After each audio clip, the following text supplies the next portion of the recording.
I'm Eric Jensen. I'm the director of the control tower for Husky Technologies. My team, specifically at Husky, the control tower, is responsible for S&OP. We also do the supply planning, and we're teaching the organization to do demand planning as well.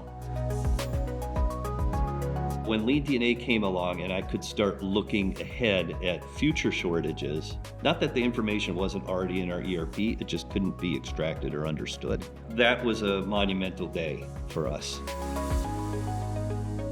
When you think of it from the C-suite or senior leadership's perspective, all they want is the real story and an answers to how we're going to fix the problems that exist. And if they can't trust the data, or if they don't believe the real story, or if two different groups give them two different answers, days and weeks can be lost just trying to confirm what the real situation is. So having a common platform with one set of assumptions with known data that can be explained, we cut through so many of the time-wasting questions.